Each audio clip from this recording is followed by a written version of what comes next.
Good evening and welcome to Galactic News Network. I'm your anchor, Dan Time. This is your 5 at 5. Our first story of the night.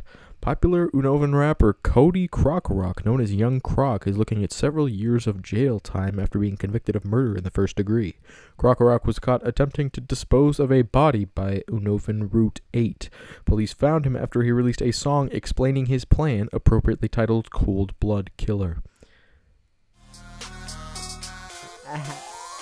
I'ma bring the body to the swamp, feed it to the West Cash, chop it into pieces, drop it in with the slish splash, get rid of the evidence and run from the scene. You can't even catch me, I'm Young Croc, what do you mean? Ha ha ha.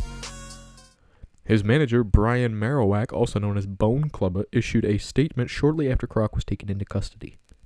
My client would never do such a thing, and right now we're doing everything in our power to get him out. As far as we are concerned, this case is not closed. The case was closed late last night. Croc pled guilty and was sentenced to 35 years in prison. Second story. Several Everstones have gone missing all over Sinnoh. Police say all clues lead to the Baby Pokey gang, who use Everstones to maintain their baby forms. Says Chief of Sinnoh Police Staraptor, keep your infants within arm's reach at all times and be very skeptical of any strange baby Pokemon you may encounter.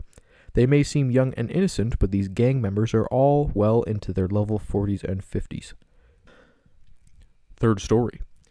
A sushi shop located in Kalos has been shut down after police discovered it was a front for a token counterfeiting business. Chef Manaphy, the owner, was previously fired from a God King's palace after destroying several ceramic plates. The counterfeiters, a small group of Smurgly, did not speak Kalosian, but through a translator explained that they had been forced to work there against the will, and it was all Manaphy's doing. Further investigation to follow. On to our fourth story.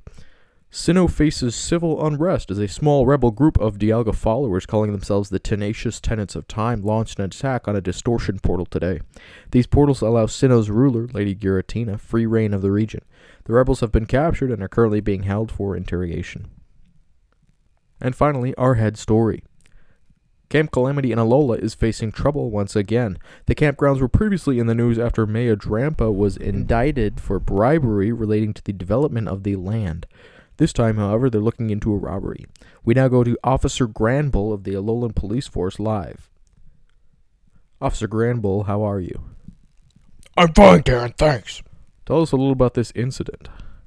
Well, we're currently looking into a robbery of several badge-making materials from one of the head offices.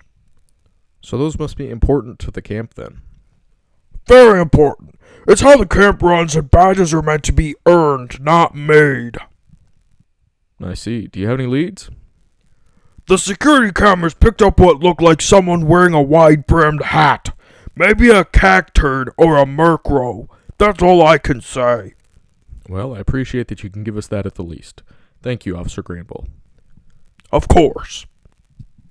It's a shame that bandit has got the ethics of an execute if they're stealing something that trivial from a summer camp. Anyways, that's your 5 at 5. I'm your host, Dan Time, signing off. Today's stock market information is brought to you by RotPod. RotPod stock app, when only the green matters.